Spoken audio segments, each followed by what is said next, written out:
El autismo es un trastorno del neurodesarrollo que afecta en la persona la comunicación y tiene intereses o presenta intereses restringidos y repetitivos. Es importante decir que el autismo o el trastorno del espectro del autismo está presente en la persona durante su curso de vida.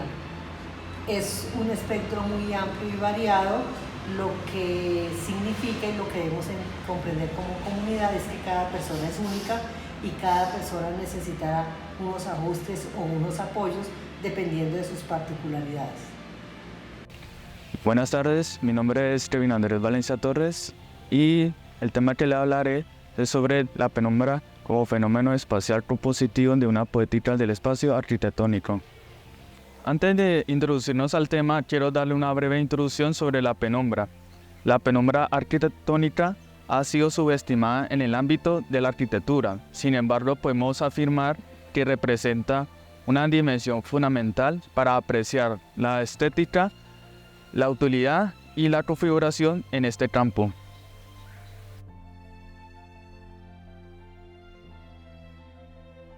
Bueno, pasamos ya al capítulo 2, que hablaremos sobre los elementos compositivos del concepto de penumbra. Los elementos primarios de la forma no son visibles salvo para el ojo de la mente o la experiencia sensible en el espacio, ya que se considera por el desarrollo del punto a la línea unidimensional, de la línea al plano bidimensional y al plano al volumen tridimensional. Los elementos compositivos del concepto se dividen en 4 formas en el diseño, que son el punto, la línea, el plano y el volumen. El punto es cualquier posición dentro del espacio. Si ese punto hacemos varios puntos, nos forma una trayectoria y que sería la línea, que sería nuestro segundo elemento, y esa línea se convierte unidimensional. Entonces, y esa línea obtiene diferentes propiedades, que sería una anchura, tiene una dirección, un desarrollo y un movimiento. Si de esa línea hacemos varias líneas, nos forma un plano. Y ese plano sería nuestro tercer elemento y se convertiría un bidimensional. Y ese plano obtiene unas propiedades que serían una superficie, un plano, una orientación y una posición y una longitud. Y con ese plano podemos hacer una configuración de hacer un tamaño de tamaño, de forma y de color y de textura. Y al final, con ese plano podemos hacer diferentes planos y nos forma un volumen que ya nos convierte una tridimensional. Y ese volumen obtiene unas propiedades que ya serían una superficie, una longitud, una anchura, una posición y una orientación. Experimento del cubo número 1. Esta inspiración a raíz surgió del renombrado arquitecto Tao Ando, cuyo trabajo estudié durante mi tiempo en la universidad. Lo que captó mi atención fue su enfoque empírico en sus diseños, donde aprovecha la luz natural y la integración con la naturaleza para crear una interacción armoniosa con el entorno en sus obras. De este modo surgió la idea de crear un laboratorio que consistiera en construir un cubo. Experimento del cubo número 2.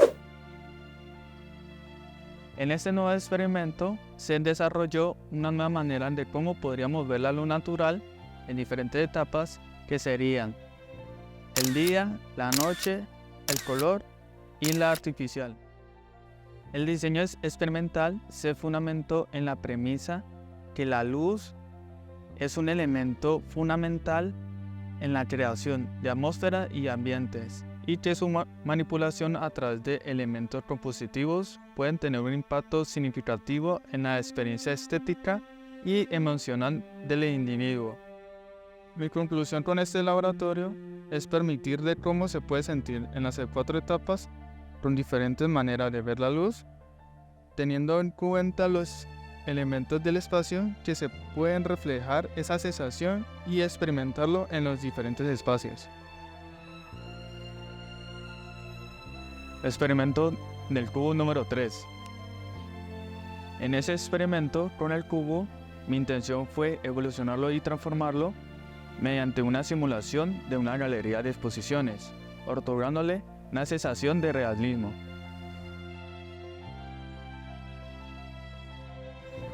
Experimento del cubo número 4. El cubo que previamente se utilizaba fue adaptado para recrear una galería de exposiciones. Sin embargo, se expandió para añadirle un segundo nivel para ofrecerle más oportunidades de interacción con la iluminación. Además, se integraron representaciones humanas para analizar la forma en la que la luz interactúa con los componentes de la composición. También concibió un segundo nivel con una diversidad ambientales y elementos visuales para establecer conexiones tanto como la luz del día como la paleta de colores. Capítulo 3. La penumbra en la interacción con el espacio y la experiencia sensible. Primero hablaremos sobre la semejanza entre el poeta y el arquitecto. El primero, Gaston Bachelard, quien nació en París, Francia, fue un filósofo epistemólogo, poeta, físico, profesor crítico y literario francés, autor interesado por la historia de la ciencia moderna o contemporánea, al mismo tiempo por la imaginación literaria a la que dedicó una atención paralela. Podemos decir que Gaston Bachelard fue muy creativo, fue un compositor literario y expresó en sus libros un sentimiento de manera formal y estética.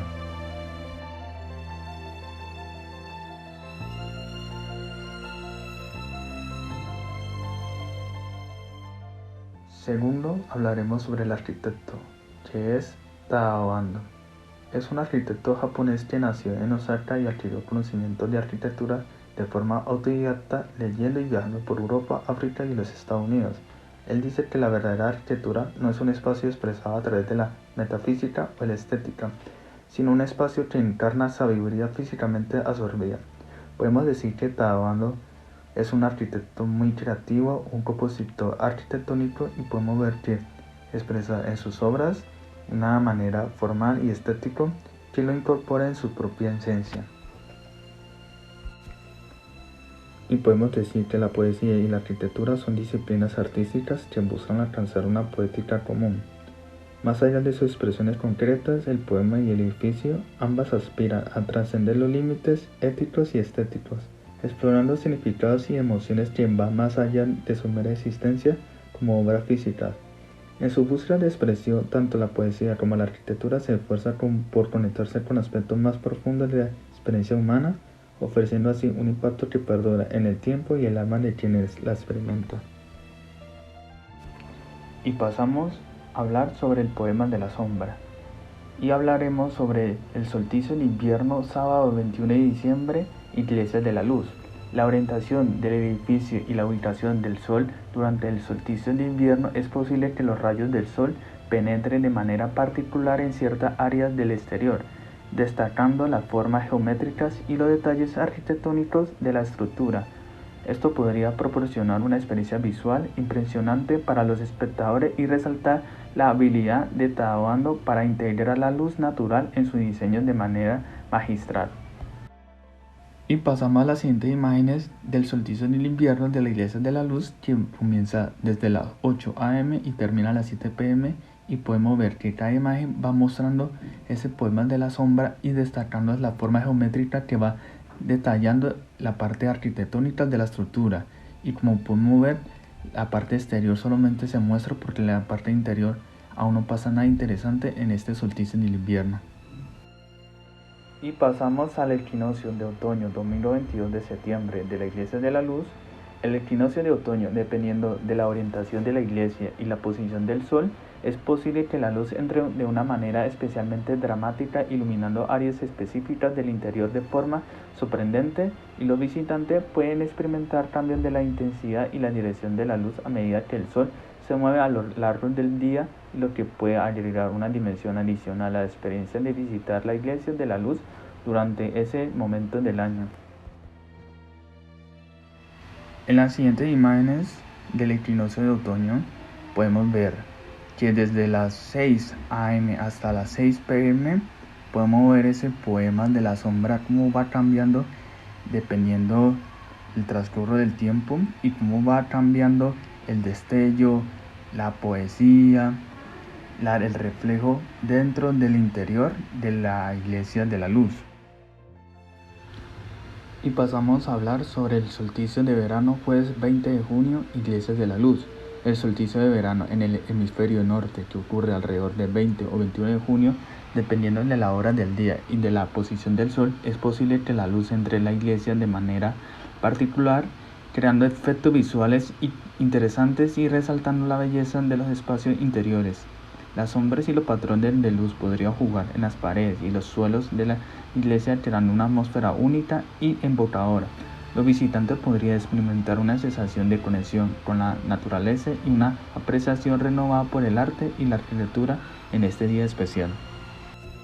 En las siguientes imágenes del solsticio de verano de la Iglesia de la Luz, que empieza desde las 6 a.m. y termina a las 6 p.m., ya que podemos ver que cada imagen va mostrando cómo va creando un efecto visual, así resaltando la belleza desde los espacios interiores y creando una sombra y unos patrones que pueden verse cómo juega entre el suelo y las paredes, creando una visual muy interesante desde el interior. Y lo más sorprendente de este solsticio de verano es las 12 del mediodía, donde puede ver el sol resaltando la cruz en toda la mitad desde el interior de la iglesia.